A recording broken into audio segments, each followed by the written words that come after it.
के इस वीडियो में हम लोग पढ़ेंगे लीनियर अलजेब्रा, जिसके अंदर हम लोग पढ़ेंगे system of linear equation.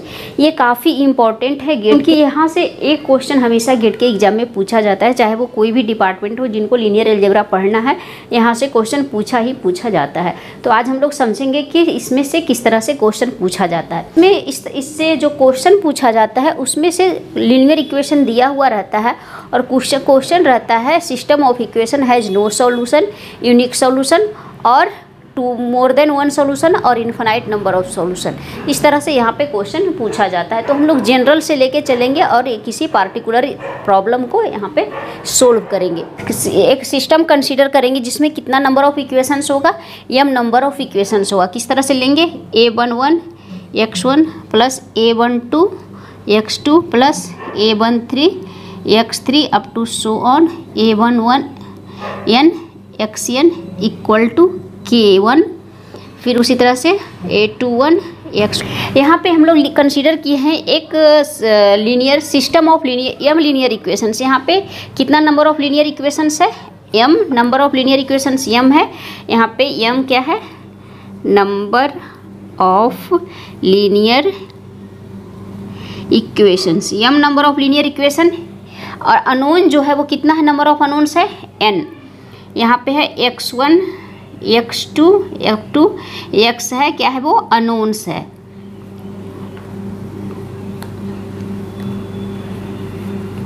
Unknowns, इससे हम लोगों को क्या करना है, इसका वैल्यू हम लोगों को निकालना है।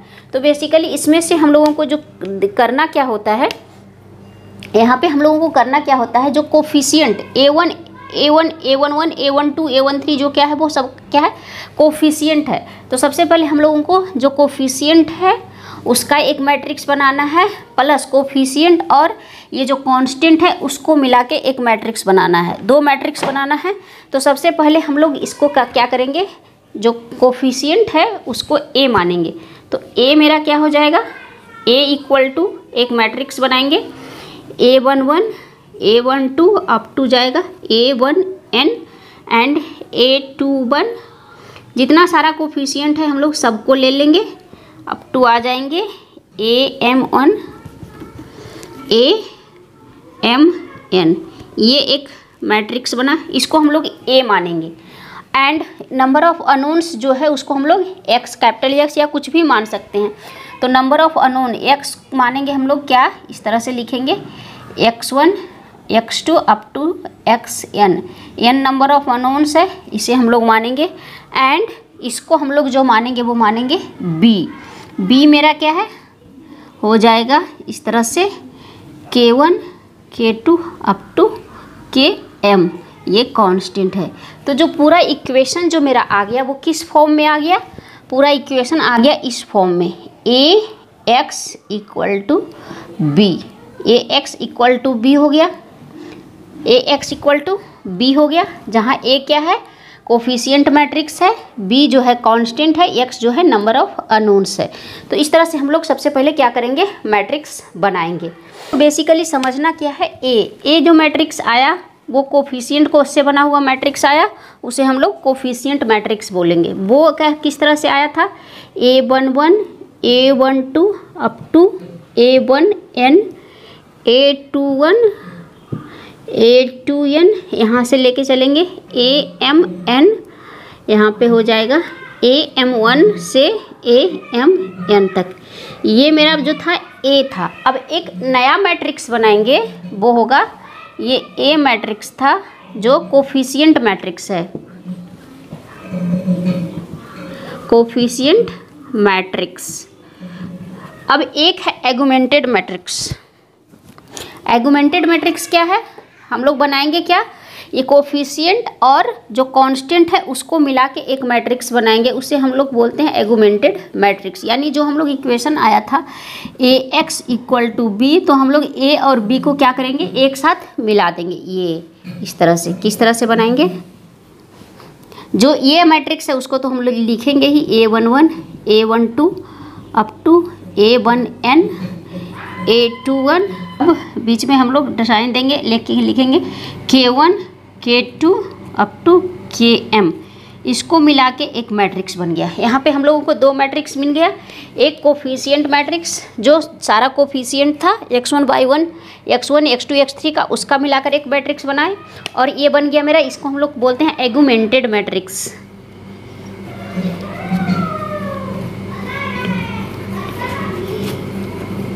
एगुमेंटेड मैट्रिक्स ये हो गया, दोनों को मिला दिया, कोफिशिएंट और कांस्टेंट जो था उसको मिला के एक मैट्रिक्स बना, उसे हम लोग एगुमेंटेड मैट्रिक्स बोलेंगे। अब यहाँ पे नंबर ऑफ अननोन्स था, वो कितना था n, यानी यहाँ पे क्या है, नंबर ऑफ अननोन्स,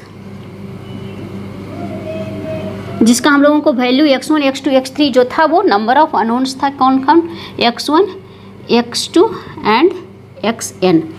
अब यहाँ पे हम लोगों को चेक जो करना है वो क्या है, rank of the matrix A and rank of the matrix AB, यानी एगुमेंटेड मैट्रिक्स। यहाँ पे इसका हम लोग मानते हैं रैंक क्या है, रैंक, इसका रैंक हम लोग मानते हैं, अगर रैंक को इस तरह से डिनोट करते हैं या फिर R से भी हम लोग डिनोट कर सकते हैं, तो rank of matrix A, rank of the matrix A हम लोग मानते हैं R is the rank of the matrix A, and हम लोग एगुमेंटेड मैट्रिक्स है उसका रैंक जो मानेंगे वो हम लोग मानेंगे RA, इसका जो रैंक मानेंगे वो R' मानेंगे। इसका एगुमेंटेड मैट्रिक्स का रैंक R' एंड जो कोफिशिएंट ऑफ मैट्रिक्स है उसका रैंक हम लोग R माने। तो यहाँ पे क्या हो सकता है, दो कंडीशन बनेगा। सबसे पहले या तो दोनों का रैंक होगा वो इक्वल होगा, R इक्वल टू R', या फिर दोनों अनइक्वल होगा। तो सबसे पहले हम लोग अनइक्वल वाला कंडीशन देखते हैं। R rank of augmented matrix equal to R' and n जो है वो क्या है, नंबर ऑफ अननोन्स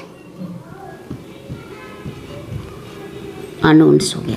अब यहाँ पे केस 1 बनेगा, जो फर्स्ट कंडीशन जो बनेगा, first condition, if rank of augmented matrix not equal to rank of coefficient matrix, यानी rank of AB matrix not equal to rank of A, तो यहाँ पे क्या हो जाएगा, यानी R not equal to R', तो जो सिस्टम ऑफ लीनियर इक्वेशन दिया हुआ होगा वो क्या होगा, इनकंसिस्टेंट होगा। इक्वेशन जो दिया हुआ है, इक्वेशंस आर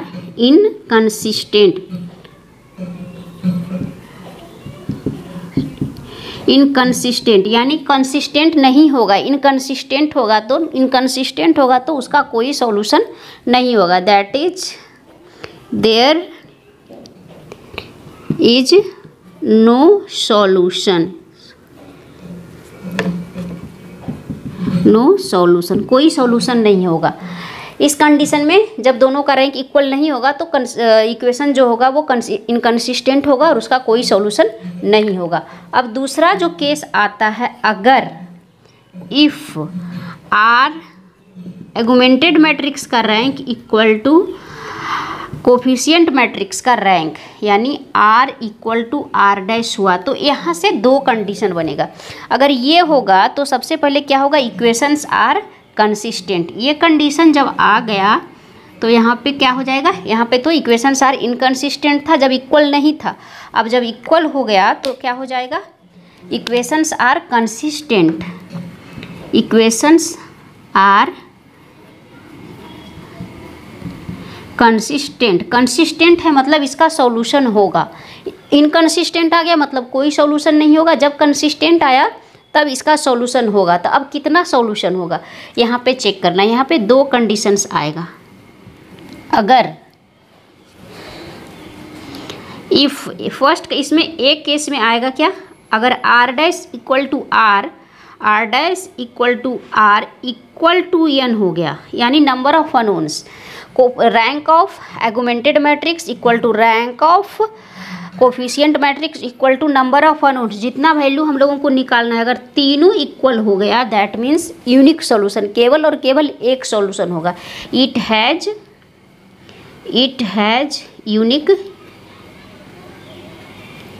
यूनिक सॉल्यूशन होगा, where n is the number of unknowns, यहाँ पे यूनिक सॉल्यूशन होगा।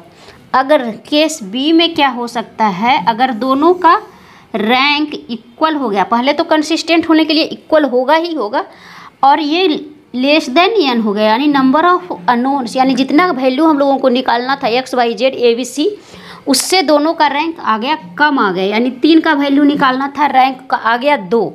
तो ये क्या हो जाएगा, it has infinite number of solution, it has infinite number of solution. तो यहाँ पे क्या होता है, 2 केस पहले चेक करेंगे। कोई भी सिस्टम ऑफ इक्वेशन दिया हुआ रहेगा तो उसमें पहले हम लोग एगुमेंटेड मैट्रिक्स बनाएंगे और एक कोफिशिएंट का मैट्रिक्स बनाएंगे, दोनों का रैंक चेक करेंगे। अगर दोनों का रैंक इक्वल हो गया तो वहाँ से हम लोग आगे बढ़ेंगे। अगर रैंक इक्वल नहीं हुआ तो सबसे वो क्या हो जाएगा, नो सॉल्यूशन, यानी इक्वेशन जो है वो इनकंसिस्टेंट है। इससे भी क्वेश्चन पूछा जाता है। अब अगर कंसिस्टेंट हो गया, यानी कि दोनों का रैंक इक्वल हो गया, एगुमेंटेड मैट्रिक्स का और कोफिशिएंट मैट्रिक्स का, उसके बाद हम लोग आगे चेक करेंगे कि दोनों का जो रैंक आया है, इक्वल आया है, वो नंबर ऑफ अननोन्स, यानी जो जिसका वैल्यू x y z या फिर a b c जो भी दिया हुआ इक्वेशन में उसके बराबर है या फिर उससे छोटा है, या तो बराबर होगा या तो उससे छोटा होगा। अगर इक्वल है तो केवल और केवल एक सॉल्यूशन होगा, अगर उससे छोटा हो गया तो इन्फिनाइट नंबर ऑफ सॉल्यूशन होगा। सॉल्यूशन किस तरह से निकालना है वो नहीं पूछता है, क्वेश्चन डायरेक्ट रहता है। सिस्टम ऑफ लीनियर इक्वेशन दिया हुआ है, कितना नंबर ऑफ सॉल्यूशन होगा, नो सॉल्यूशन या फिर यूनिक सॉल्यूशन या फिर इन्फिनाइट नंबर ऑफ सॉल्यूशन, इस तरह से क्वेश्चन दिया हुआ रहता है गेट के एग्जाम में। तो यहाँ से 2 नंबर का या 1 नंबर का क्वेश्चन हमेशा पूछा जाता है। तो आज के वीडियो में बस इतना ही। नेक्स्ट वीडियो में हम लोग इससे रिलेटेड प्रॉब्लम देखेंगे। तो मिलते हैं नेक्स्ट वीडियो में। अगर वीडियो अच्छा लगा हो तो वीडियो को लाइक ज़रूर कर दें, चैनल पे नए हैं तो चैनल को सब्सक्राइब ज़रूर कर लें।